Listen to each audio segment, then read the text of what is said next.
ሰላም ሰላም ቤተሰብ እንዴት ናችሁ? ሰላም ናችሁ? ፋሚሊ እኔ ያለው እግዚአብሔር ይመስገን። እናንተን ባላችሁበት ሰላማችሁ ብዝት ብዝት ይበልልኝ። ዛሬ ደግሞ ያው እንደተለመደ በጣም አሪፍ እና ጠቃሚ እኔን የጠቀመኝ ማክስ ነው ማለት ነው። የፀጉራችን ማክስ እዛ ይዤላችሁ መጥቻለሁ። እንደዛም ደግሞ ለቤት አዲስ የሆናችሁ ሰብስክራይብ አድርጉ። ቤተሰቦቼ ደግሞ የዛሬ ቪዲዮን ከወደዳችሁ ላይክ ሼር ማድረጋችሁን እንዳትረሱ ለማለት እወዳለሁ። ያው ፀጉሬ እርጥብ ነው አሁን የታጠብኩት ማለት ነው። እና አሁን እስኪ ማክሱን አብረን እንየው እላችኋለሁ ውዶቼ። ያው ይሄ የሚያምር ማክስ ነው ማለት ነው። የቡናና የሩዝ ማክስ ነው ማለት ነው። ሩዝ ቀቅዬ ፈጨሁት፣ ከዛ ቡና አረኩበት እና ዘይት ደግሞ ያው ከብዙ ከተለያዩ ነገሮች ጋር እየሰራሁት ዘይት አለኝ። እሱን ጨምሬበት አሁን እንደዚህ ያማረ የፀጉር ማክስ ወጥቶልኛል ማለት ነው። እና አብራችሁን እስከ ቪዲዮ ፍጻሜ አብራችሁን ሆኑ እላችኋለሁ። አሁን እየተቀባው አሳያችኋለሁ እላችኋለሁ ውዶቼ። ስለዚህ እንደዚህ ፀጉራችን ከአንከባከብን እውነቴን ነው የምላችሁ ፀጉራችን በአጭር ጊዜ ውስጥ ዞማ ይሆናል እላችኋለሁ። ስለዚህ ባለን ነገር ፀጉራችን ፏፈሽ ማድረግ እንችላለን እላችኋለሁ ውዶቼ። እና በጣም አሪፍ ነው እላችኋለሁ እንደምታዩት። እኔ በፊት እንደዚህ ቤት የሚጠቀሙት ነገር እንትኖችን አላቅም ነበረና በቃ በጣም ገዛ ነበረ ቅባቶች ምናምን ፋርማስ ምናምን እጂ በቃ ቤሩት ያለው ሰዓት ማለት ነው። አሁን ግን ይሄን ነገር ሲያይ ለካ ቆይ እስኪ እንዴ ብዬ እኔም ሲሞክር በጣም ተስማማኝ እላችኋለሁ ፀጉሬ። እና ይሄን ይመስላል እላችኋለሁ። ቤታችሁ ውስጥ ባላችሁ ነገር ፀጉራችሁን ተንከባከቡ። የምትገዙ ነገር ጥቅም የለውም እላችኋለሁ ውዶቼ። የምሬ ነው የምላችሁ ነው።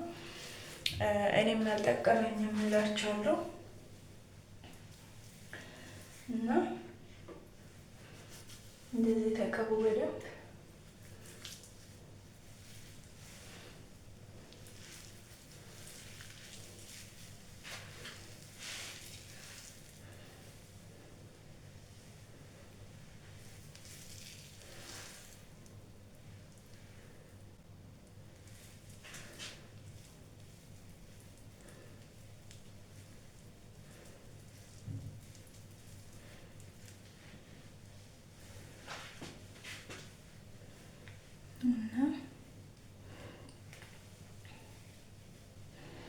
እውነቴን ነው የምላችሁ ደግሞ ማለት ነው የሩዝ ይሄ የቡና የሽንኩርት ቀይ ሽንኩርት፣ ነጭ ሽንኩርት፣ ዝንጅብል፣ ቁርንፉድ፣ ሮዝመሪ ለፀጉር ምን ብዬ ልንገራችሁ? እውነቴን ነው የምላችሁ መድኃኒት ማለት ትችላላችሁ። በቃ ለማንኛውም ፀጉር በጣም ተስማሚ የሆነ እንትን የፀጉራችን እድገት የሚያፋጥኑልን ነገሮች ናቸው እነዚህ ነገሮች ማለት ነው ባይዘዌ። እና በጣም አሪፍ ነው እላችኋለሁ። እኔ ፀጉሬ በጣም አሪፍ የሆነልኝ ነው ማለት ነው። ምክንያቱም ያው በፊት ፀጉሬ እንዳለ ከመሀል ተቆራርጦ ቢወጣ አሁን እየተመለሰልኝ ነው ተመስገን። ስለዚህ እንደ እኔ ዝም ብላችሁ ፀጉር ቤት ሄዳችሁ ዝም ብላችሁ አትቀቡ፣ ከኔ ተማሩ እላችኋለሁ። ያ ከሰው መማር ጥሩ ነው። አንድ ነገር እኛ ላይ ብቻ ግዴታ እስከሚደርስ መጠበቅ የለብንም። ከራሳችን መማር የለብንም። ምክንያቱም የሰው ልጅ አንድ የሆነ ነገር ከሰው ሲማር ሁሌ አይጎዳም ማለት ነው።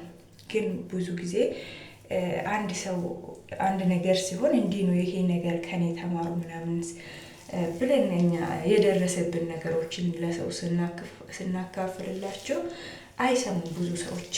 ግን ራሳቸው ላይ ያ ነገር ሲደርስ ብቻ ነው ከራሳቸው መማሩ ማለት ነው።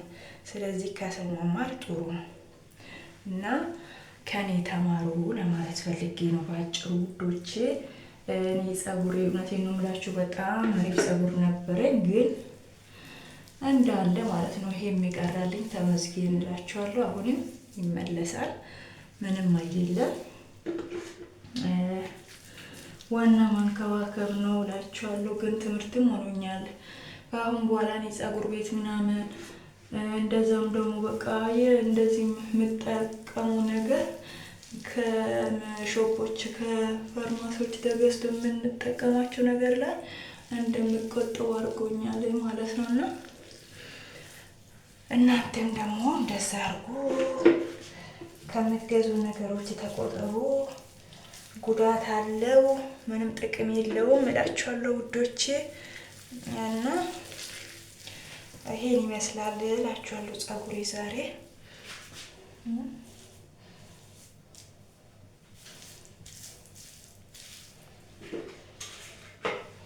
አያችሁት ቅመሞቼ?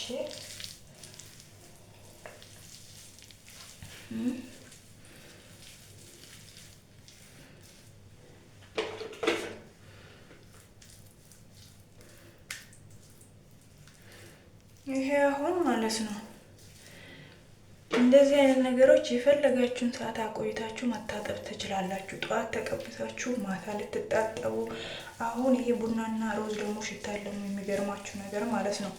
ስለዚህ እንደዚህ በፌስታል አርግታችሁ ከላይ ደግሞ ሻሻችሁን እስር አርግታችሁ የፈለጋችሁ ሰዓት መታጠብ ትችላላችሁ ማለት ነው። አሁን እንቁላል ምናምን ቢሆን ሽታ አለው እንቁላል። አዎ እና እንደዛ እላችኋለሁ ውዶቼ። በጣም አሪፍ ውህድ ነው። ሞክሩት፣ ተጠቀሙበት፣ ትወዱታላችሁ እላችኋለሁ። ከወደዳችሁ ደግሞ ላይክ፣ ሼር፣ ሰብስክራይብ ማድረጋችሁን እንዳትዘነጉ እና የምሬን ነው የምላችሁ የሴት ልጅ ውበት ጸጉር ነው ይባላል አይደል? እውነት ነው፣ ትክክል ነው። እና ስለዚህ ከዊግ ምናምን ብለን ደግሞ ገና ወጪ ከምናበዛ እንደዚህ በቀላሉ ቤታችን ውስጥ ባለ ነገር ተጠቅመን ታዲያ ጸጉራችን ማንከባከብ ከቻል ለምንድን ነው ስንት ሺህ አውጥተን ዊግ የምንገዛው? ወይስ ደግሞ ማኔር ማለት ነው። እና እንደዛ እላችኋለሁ። ሲጀመር ይሄ ማኔር በጣም በሽታ አለ ያሉ እውነቴን ነው የምላችሁ ውዶቼ። እኔ ግን አላውቅም፣ ያው ካንሰር ምናምን ያመጣል አሉ። ያው ሲጀመር እውነት ነው። እንዴት አመጣም? ይሄ እኮ እንደዚህ እንደ ኮፍያ የሚለብሱት ማኔር ደግሞ በተለይ በጣም መጥፎ ነው። ለምን ከስር የሆነ እንደ ስስ ጨርቅ ይሁን አልገባኝም፣ ግን እንትን ስላለን ንፋስ አይገባም ጭንቅላታቸው ውስጥ። እዛ ላይ ሙቀት ነው። ሙቀት ደግሞ እንትን በሽታ ያመጣል። እዛ ላይ ደግሞ እኔ እኮ ግርም የሚለኝ እንጃ በስመ አብ። እና እንደዛ እላችኋለሁ የኔ ቅመሞች። በተለይ ደግሞ አሁን እውነቴን ነው የምላችሁ የመዳም ቅመሞች፣ አይ እንደውም እኮ ትለያላችሁ። ጸጉራችሁ በጣም እየተንከባከባችሁ እንደዛም ደግሞ በቃ በጣም ደስ። አሁን ግን የመዳም ቅመሞች እውነት በደንብ ሁላችንም ነቅተናል ማለት ነው። እና በርቱ፣ ጠንክሩ እላችኋለሁ ውዶቼ። አሁንም አልረፈደም ሁሉ ነገር ላይ አብሽሩ እላችኋለሁ። እና ይሄ ቪዲዮን ከወደዳችሁ ላይክ፣ ሼር፣ ሰብስክራይብ አድርጉልኝ። ምንም የምታወጡበት ነገር የለም፣ በነፃ ነው እላችኋለሁ ውዶቼ። የእናንተ ላይክ እና ሼር እኔን ይጠቅመኛል እላችኋለሁ። እና አያችሁት? እና ደግሞ ማለት ነው ጸጉራችን ታጥበን ከጨረስን በኋላ ጸጉራችን ክው እስከሚል ድረስ መጠበቅ የለብንም፣ እንደምደርቅ ማለት ነው። ወዲያው ያለን ቅባት መቀባት አለብን። በኋላ ደግሞ ከታጠብኩ በኋላ ምን ጸጉሬን እንደምቀባ ምናምን በሌላ ቪዲዮ እመጣላችኋለሁ ማለት ነው። እና ይሄን ይመስላል የዛሬ ባጭሩ። ይሄችሁ እንደዛ እላችኋለሁ ውዶቼ፣ ቅመሞቼ፣ ማሮቼ። ላይክ ሼር ማድረጋችሁን እንዳትረሱ። ቻው